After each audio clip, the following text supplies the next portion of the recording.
Okay, so the genetic disorder that I chose was Down syndrome, and Down syndrome is basically like the result of having a extra chromosome being replicated during the process.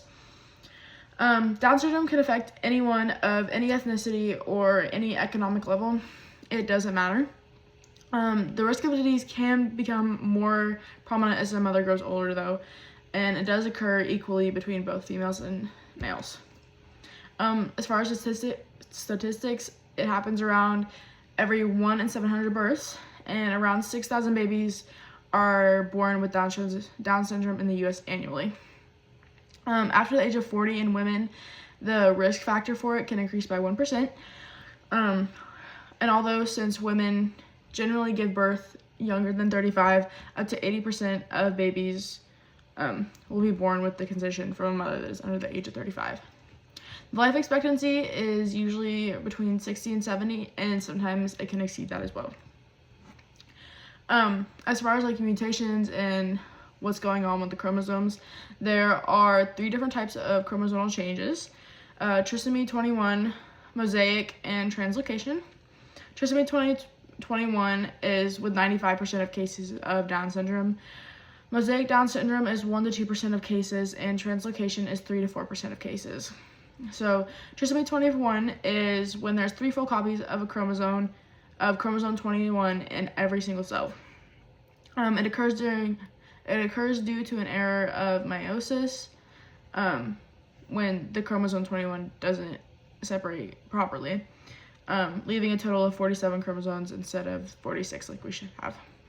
Mosaic Down syndrome is a lot less common. It happens when cells receive some copies of chromosome 21, but not all, so some of them have it, some of them don't. Non-disjunction occurs after fertilization, and within mosaic Down syndrome, symptoms may be milder than those of trisomy 21. In translocation Down syndrome, only a part of chromosome 21 is attached to another chromosome, which is usually number 14.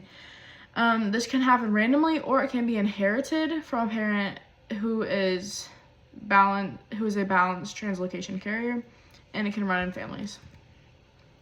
As far as physical and medical effects of Down syndrome, signs and symptoms could be decreased muscle tone at birth, flattened nose, small ears, upward slanting nose, separated joints between the bones of skull.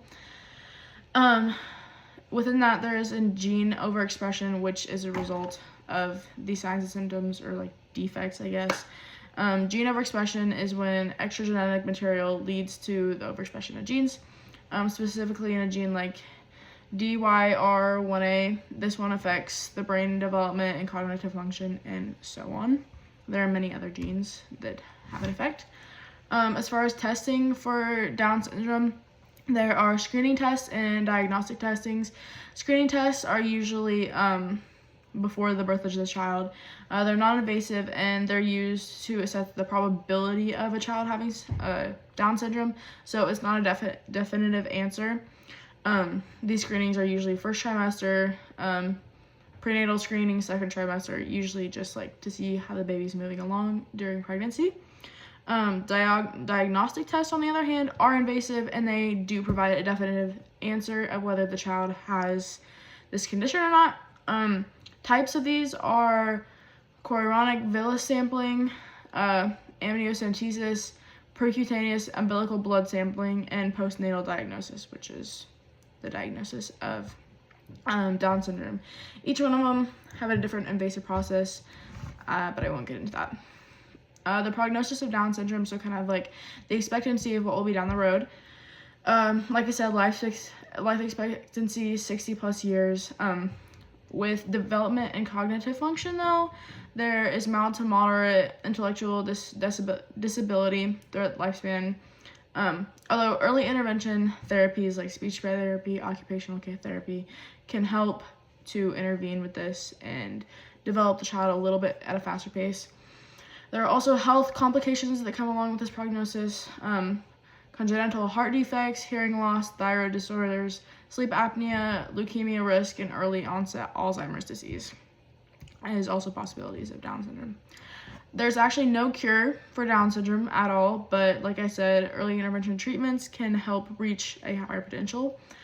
These treatments are physical, occupational therapy, speech therapy, special education programs, specifically at schools, and treating underlying medical conditions like thyroid disorders, like so on, like I just said. There's also a lot of current research on Down syndrome. There's a couple, genetic and molecular research.